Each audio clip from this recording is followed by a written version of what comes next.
a todo o mundo nos preocupa moito, despois a realidade é que as políticas olvídanse bastante da montaña e das persoas que viven na montaña.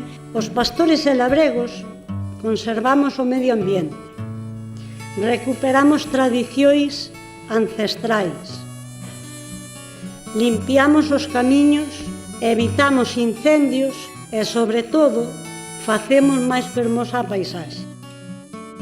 Imos ter que facer un máster en secretariado para cubrir tantos papeles como nos fain cubrir. Despois a administración,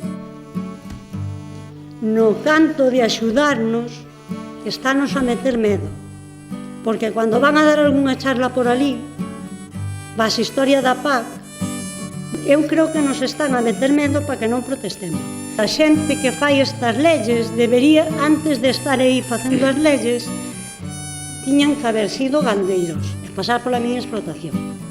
É que non se decatan de que quen estamos en peligro de extinción somos os gandeiros, os labregos.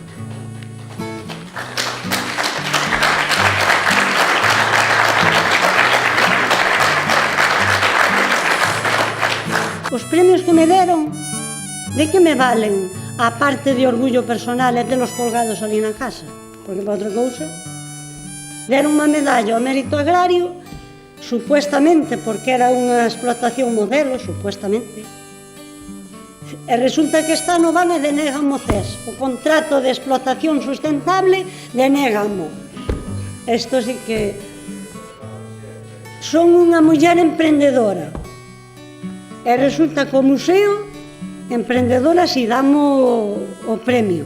E o museo, fai o tú si queres. Celebramos as primeiras xornadas o ano pasado en Becerreá. Si realmente se quere manter a montaña viva, é fundamental manter a actividade agraria, a produción agraria e gandeira na propia montaña, porque iso é a base económica que vai permitir o desenvolvemento da montaña e que vai permitir tamén outras actividades, a enseñanza, a sanidade, os servicios sociais que teñense que blindar na montaña. Quero dar o agradecemento encarecido á compañeira Lidia Senra, que é coñecedor de que a súa xenda é máis que apretada, pois fai un ano e medio, creo, este grupo de montaña, pois nos fomos integrando xente da montaña lucense e Ourensá, onde temos compartido problemáticas e experiencias en determinados momentos que nos deixan visualizar e sensibilizarnos con zonas idénticas, no que atinxe a gandería e a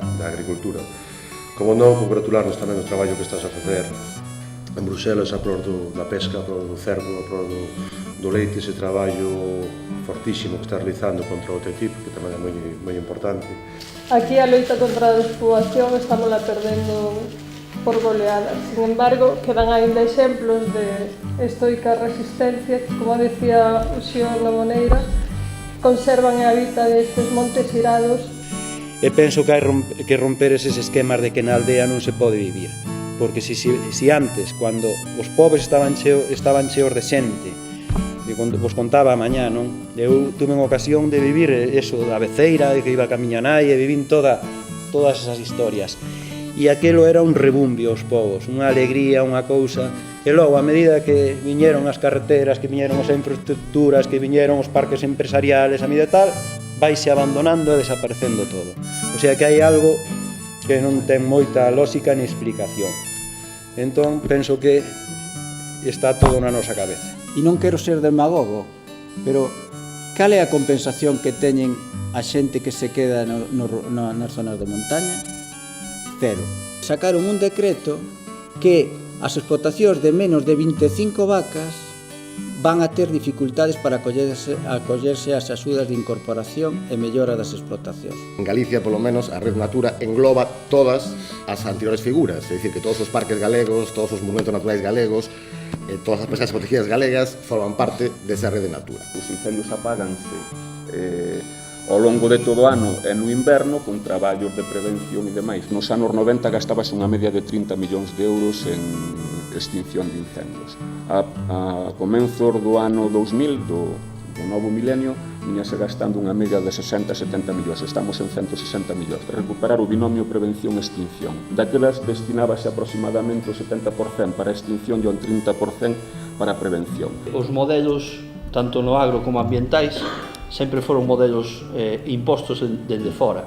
É fundamental ter estruturas a nivel comarcal, sobre todo nas zonas do rural, ir encaixando o que é a política agraria, gandeira, ambiental, e que non haxa ese conflicto que hai entre o ambiental e o de poder vivir nunha zona. Esa paisaxe humana que é necesaria para que exista esta outra paisaxe que moitas veces as proteccións ambientais queren desligar e realmente é imposible desligalas porque unha e outra son unha auténtica conxunción. As políticas neoliberais están diseñadas para que as grandes corporacións, as entidades financeiras, as grandes industrias acumulen cada vez máis riqueza e estas políticas están feitas para botarnos do medio rural. Sí, desde el principio teníamos claro que un factor fundamental para el desarrollo de Somiedo tenía que ser y seguir siendo la ganadería. Que para hablar del parque, la base de todo es la ganadería y la base de la biodiversidad de Somiedo, de los paisajes de Somiedo, la base es la actividad ganadera. E esta xornada pois é perfecta para que ese ecosistema, en definitiva, que é a montaña, entre a ecoloxía e a economía, pois teña a súa máxima expresión e a súa máxima trascendencia, porque sen ecoloxía, se falamos de montaña, non hai economía. Eu creo que hai que investir. Os gobernos e as administracións deben investir na montaña, porque a montaña é un espazo económico e social que debemos pôr en valor.